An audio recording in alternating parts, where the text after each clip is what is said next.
Inspiring women in talent. And get ready, ladies, because this is the last time you're going to hear a man's voice on this show. Hi, everyone, and welcome to today's episode of HigherHer, put on by Talent Collective. We are a community for women in the talent acquisition space. And if you noticed anything, if you watched any of our episodes before, you're going to notice we look a little different today. We're actually in person, so super excited to be here from my couch in Alameda, California. And wanted to welcome everyone to today's recording. We have Ann Muscarella here to join us today. I'll let her really fully introduce herself, but I have a fun story about how Ann and I met, which was, probably 2 years ago now. I did some contract work for Ann's company, Braintrust, when she was out on maternity leave. So I came in and was helping them with some hiring and doing a little bit of HR here and there. And we actually didn't know each other. And half the time I was like calling her, like, what do I do in this situation? Or where do I find this or whatever? And she's got this baby at home, but she was like so amazing and wonderful and helpful while I was trying to figure things out over there. And Ann is still with Braintrust today. And so after Ann came back to work, she and I actually were like, we should probably meet because we're both in the Bay Area and we're both awesome. And so we've been really enjoying getting to know each other over the last couple of years. Ann has also become a Talent Collective member, and she's been just a joy to be with for the rest of the community as well. So Ann, we'd love to pass it over to you. If you want to introduce yourself, tell us a little bit about your journey within the world of talent acquisition, that would be amazing. Yes. Thank you, Krista, for that warm introduction. So I have been at Braintrust for over 5 years. I was employee number one.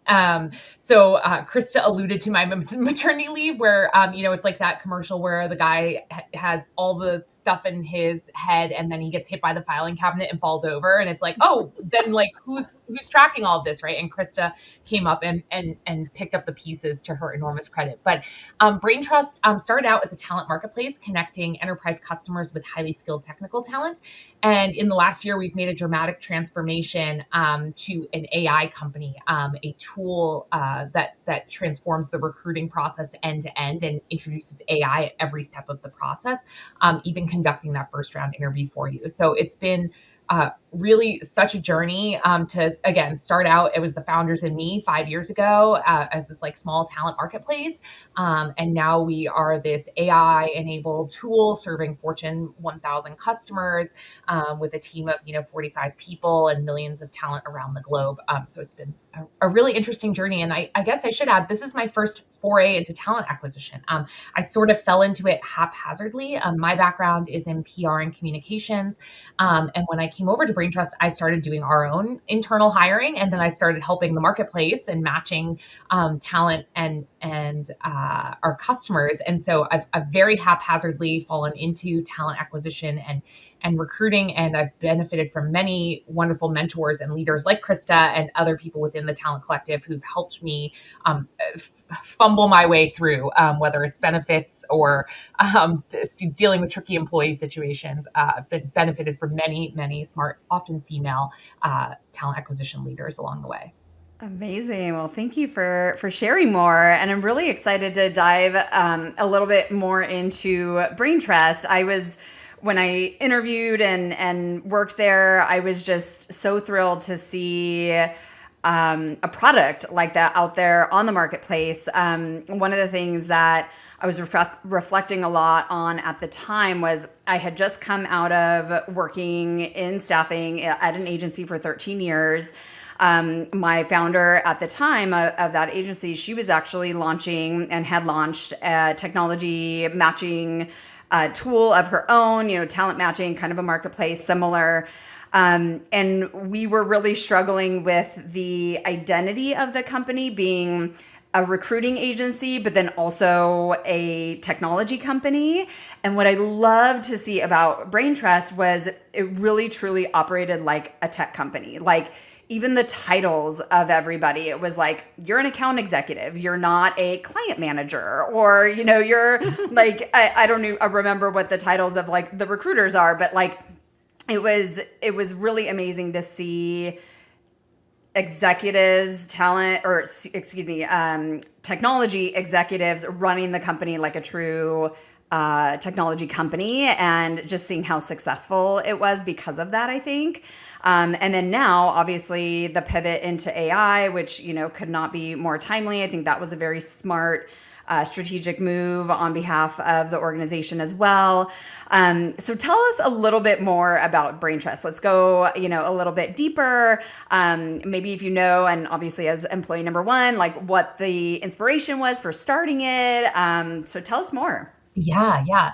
So the two co-founders many moons ago started Braintrust as a Web3 talent-enabled marketplace, right? They felt like marketplaces really had an upper hand on anything else because there's really natural supply and demand, right? And what they wanted to do was put the power back in the hands and the control of the users. Fast forward to today, I actually think what's more interesting is the challenges that you were a bit addressing, right? Staffing agencies have developed their dominance over many years by building relationships, right? And as soon as you introduce the word technology, immediately they become really scared, right? They're like, oh, technology, that means like the human part of this interaction is going to be ripped out. And actually it's like totally the opposite, right? Like the technology is enabling recruiters to get back to doing the human part of their roles. There's nothing human about reviewing 1,000 resumes. There's like nothing human about doing 50 phone screens back to back. Like that is a problem for technology to solve, and where talent acquisition professionals and recruiters can be most useful is building those candidate relationships and closing those top qualified candidates, and they cannot do that without the technology. So Braintrust has always been and will always be a tech company first, but that's to enable the human participation and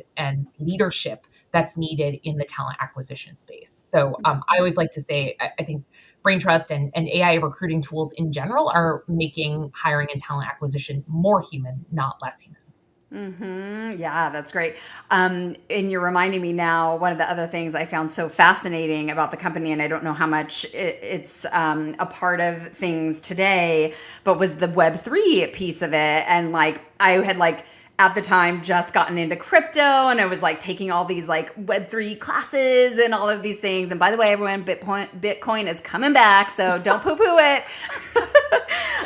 But I remember part of the like philosophy, I guess, of the platform was it was like a kind of crowdsourced, and the engineers who were also, getting employed through Braintrust could also help develop it and make it better. And they would in turn get like the coin, right? So is that still a piece of the pie? Yeah, so that's exactly right. Like, when Braintrust was founded, it was kind of on the fundamental principle that workers were being disenfranchised. You think of DoorDash and Uber drivers, DoorDash drivers, and what would happen if they had gotten some of the common stock of those companies? They'd be rich today instead of sleeping in their cars. And so Braintrust was founded on the principle that we feel like workers should get to extract the value they create, and the Braintrust token is what enables that. So talent on Braintrust earn 100% of their hourly rate in dollars or whatever currency they want to earn it in. And then on top of that, they have the potential to earn Braintrust for their participation in the network. So when they refer other great talent to the network, they earn Braintrust. So they have ownership and control in the Braintrust network, which gives them, again, more say.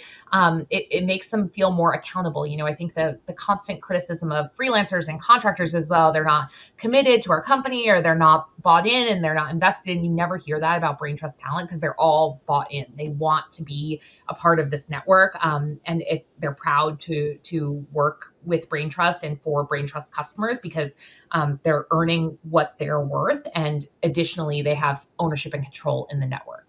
Mm-hmm. Yeah, great, thank you. Do you have a sense of how large the network is at this point? Yeah, so we're over 1 million talent around the globe, Wow. which is remarkable. Again, like when I joined the company, it was 2018. We were like trying to get our first talent in the door. We're like personally emailing talent. Yeah. And now it's just like spread like wildfire, in large part due to this Braintrust token and referring other great talent. Mm-hmm. Amazing. Yeah. So I want to talk a little bit more about women's leadership. Obviously, you are a woman women in leadership at your company. But I remember when you were working there, I think it was like highly male dominated. There's 2 male founders, I think. So, what can you give us some context in your opinion? Like, how is it different working for a male ran organization or working with male leaders? And, how's that different than women in leadership that maybe you've worked for? Any insight there? Yeah, listen, I mean, I think male leaders and female leaders are inherently different. In my last role, I was working for a male CEO, and I was working with an executive coach because I was having a really, really hard time working with him. I think my impulse as a woman is to A, take everything on, B, not ask for help, and C, apologize whenever something goes wrong, even if it's not my fault. And I'm sure other women can relate to that. It's just like my natural, I'm like, I'm sorry.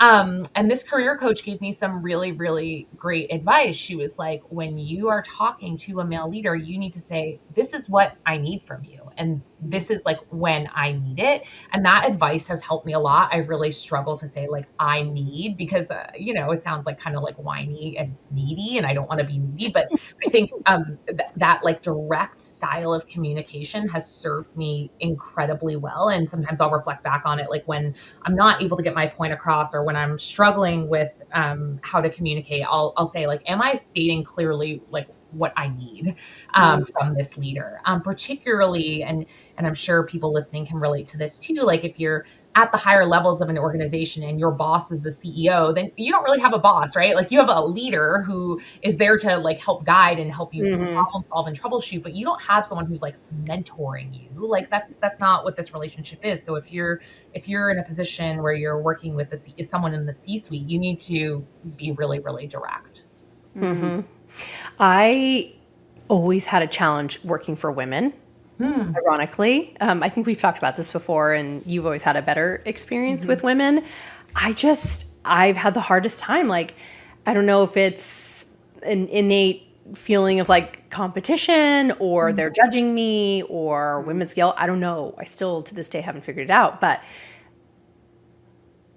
with men, for me, it's just like clear, direct, no emotion. I never felt like I was leading with emotion with them. I don't know. It's so interesting how that happens. It is so interesting. My first 2 bosses were female and my second 2 bosses were male. And it is interesting to reflect on those differences and also the stage of your career you're at, right? Like when I was like first early in my career, like I think having a female boss was like incredible because I really felt supported and nurtured and whatever. And now that I'm a little bit later in my career and I can stand up and ask for what I need and be really direct, but I think it probably would have been harder for me to report to a male earlier in my career. Yeah, that's a good point. It's 2020, who knows? Yeah, very good point. Well, the funny thing, Anne, in how I perceived you, even though I had never met you, like literally it's probably through all like Google Docs and seeing like your comments and whatever. I perceived you as just this total badass, like so direct and so like you just got what you needed, you got what you wanted. And it's probably a lot due, because obviously I didn't know you prior to you having this, coach, this business coach.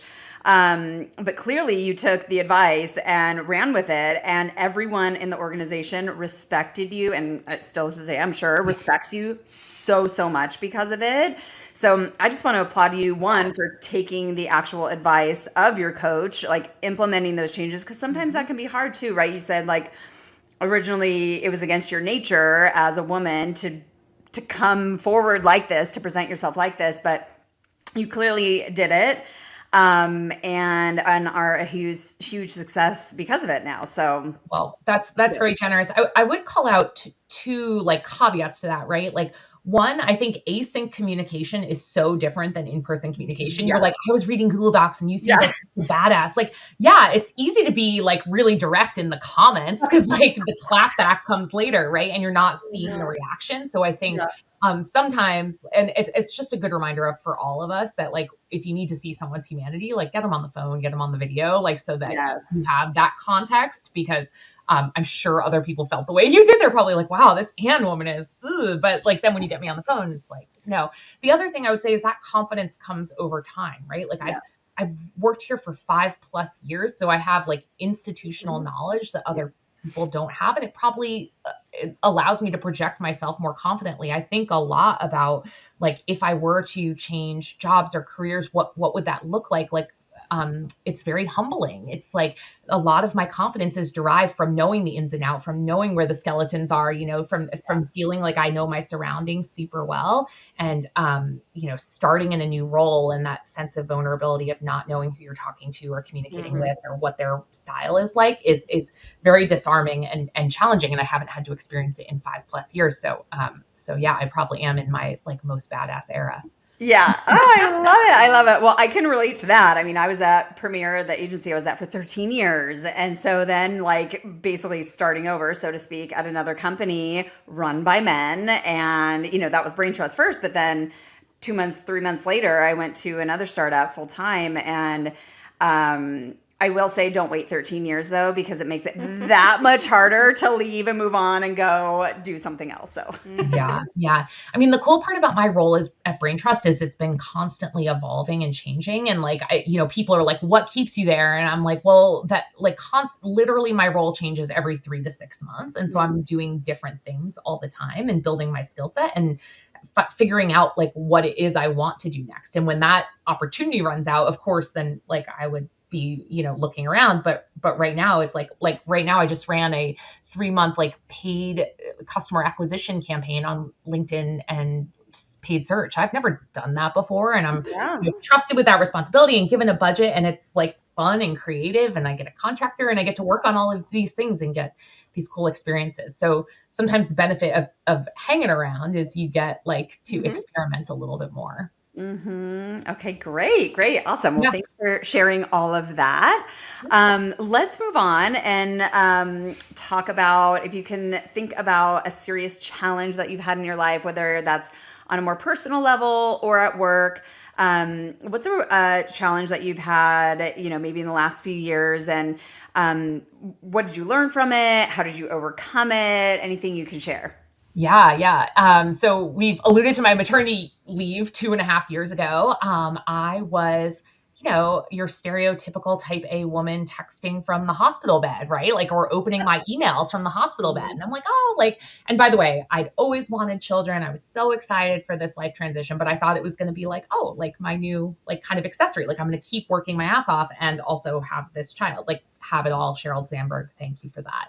And it was incredibly humbling, the reality of it. I really, really struggled with my transition into motherhood, with my lack of identity, with trying to take a maternity leave and really pretty much failing at that. I was on email every day and to what end, right? Like, I think I was, bored and lonely trying to raise this little baby and seeking purpose. And so I was like scrolling my email kind of compulsively, but not really adding value. And there was a lot of fear.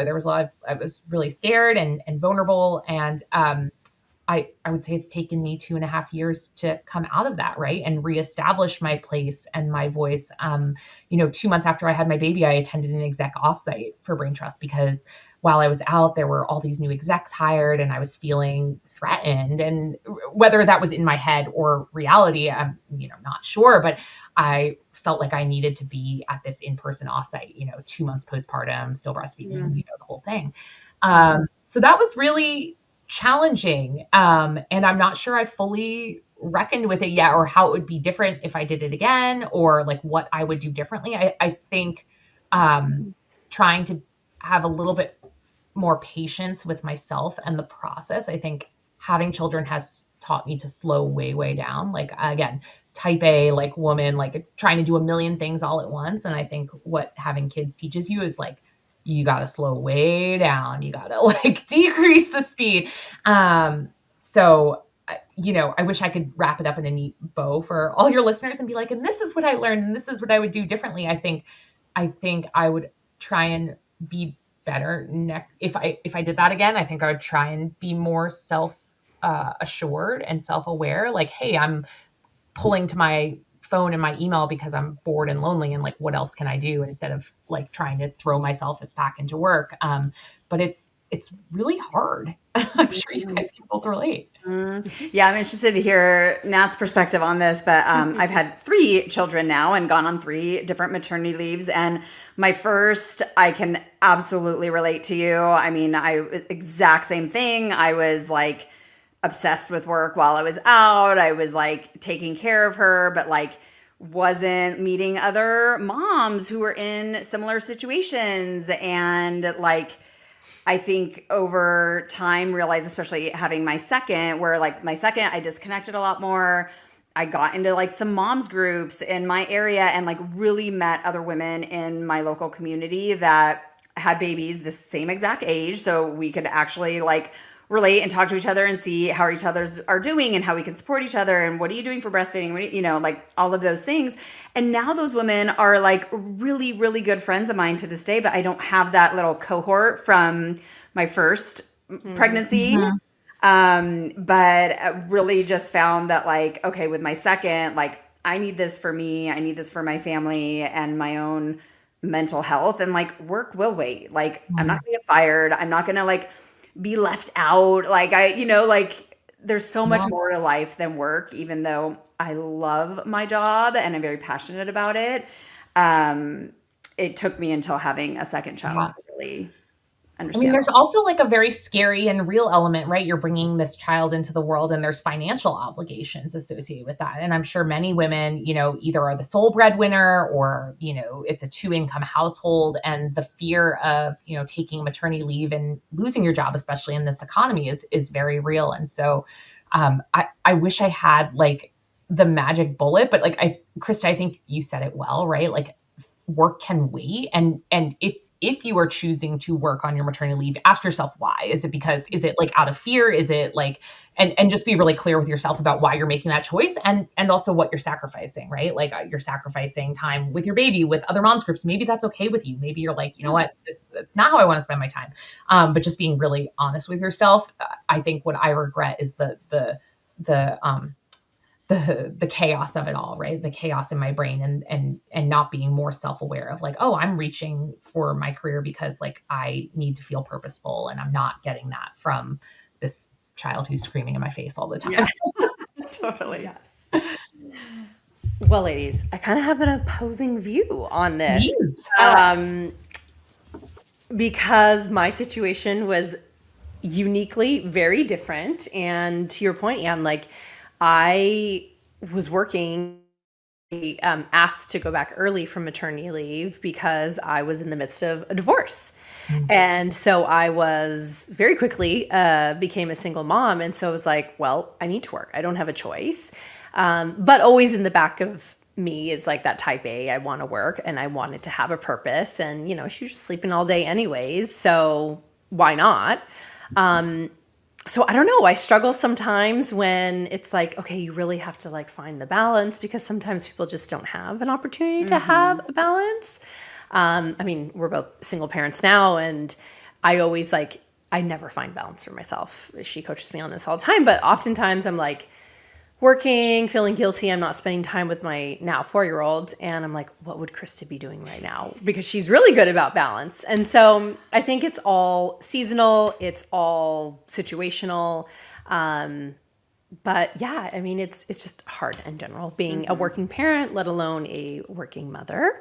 That's been my biggest reframe, right? It's like, wow, parents are superheroes and they can do anything.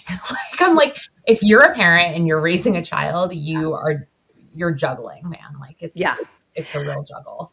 Do you remember, I think it's like a Robitussin commercial or like a Dayquil commercial where it says parents don't get a sick day? Yeah. Remember that commercial? Yeah.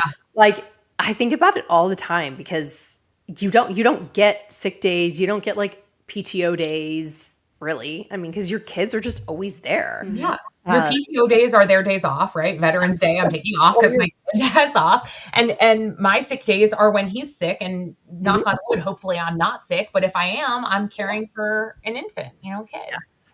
I was actually sick this weekend, and thankfully having an almost 5-year-old, she was like able to like go get my things and get me water. So it's like really nice now to be able to Amazing. have a functional little human. But last question for you, because we are actually getting very close to time here, is I'm just curious, like, how did Braintrust support your maternity leave and then actually seeing you online all the time? Or I don't know if they noticed you online, but if they did, like, were they supportive? Were they like, I'll just leave it there and let you answer the question. Great question. So one of my co-founders was like, great, you're ready to come back to work? Awesome. Like, we're ready to have you. And my other co-founder kept urging and encouraging me to get offline and to take a break and saying, are you sure? And whatever. And neither of them was right. I do wish I had like listened a little bit more to the other co-founder who was saying like, what are you doing? And just ask myself that question. Like, what are you doing? Like, why are you doing this? Are you doing this because you're scared about your job security? If so, like, why don't you speak up and say that, right? If I'm this quote unquote badass woman that Krista thought I was from my Google Doc comments, like, why can't I speak up and be like, hey guys, like, I'm like feeling a little unsure about my job security. Like, do I have anything to worry about? Or like, if I do, can I come back in some limited capacity? And just being more intentional about the way I return to work, as opposed to, again, compulsively reviewing emails from my bed while breastfeeding, like, which wasn't serving me or the company, right? Like, versus like coming back in a way that was like more strategic and more thoughtful. Cause I don't know, I'll leave it there. I mean, but you make a very valid, rational comment. Like, how many people have we heard about that got laid off during maternity leave these past couple of years? Like, it actually very much is a real thing. It's a very real thing. And I can't imagine having not had a job to come back to, like how vulnerable that would have been, because man, I couldn't wait to get back to work. Like, I couldn't wait to have an excuse to have childcare, right? And the reality is, if I had lost my job while on maternity leave, like, I don't know if we would have had childcare, or if I would have been the childcare, and what that would have done to my mental state. The last thing I'll say is, you said like that's a very clear, rational position about, you could have lost your job or whatever. Like, you're 3 months postpartum, 2-3 months postpartum. Like, I believe nothing is rational at that point. And so true. I'm like beating myself up for not being more intentional about my return to work, but man, you're like, it's survival mode. And so just giving yourself grace in those times too. Yes, exactly. Well, thank you, Anne, for joining us. And it was such a treat to be able to meet you in Nashville. Oh, wait, no, you weren't there. I wasn't in Nashville. I was in San Francisco. Yeah, we met in San Francisco. But you met a lot of my team in Nashville at RecFest. And it seems like we are in these concentric circles that keep very much so coming across one another. And I'm just so grateful for the Talent Collective community and all you guys are doing to support women in talent acquisition recruiting. It's a great initiative led by two incredible, strong female founders. So thank you for all you guys do. Thank you, Anne. And where is it best for people to find you? I'm guessing LinkedIn. Being Braintrust.com. I'm on LinkedIn. Follow Braintrust. AI does not do our social media. I do. So a lot of times I'll get comments on social where it's like, oh, did AI write this? And I'm like, nope, it's me. Like, literally. It's a good outlet for my creativity and field comments from all the haters. So find Braintrust, Braintrust.com. We're on LinkedIn. I'm personally on LinkedIn. Would love to connect with you all. Well, thank you again for joining us. And thank you everybody for tuning in. Be sure to like, subscribe. We're on all the channels, all the things. So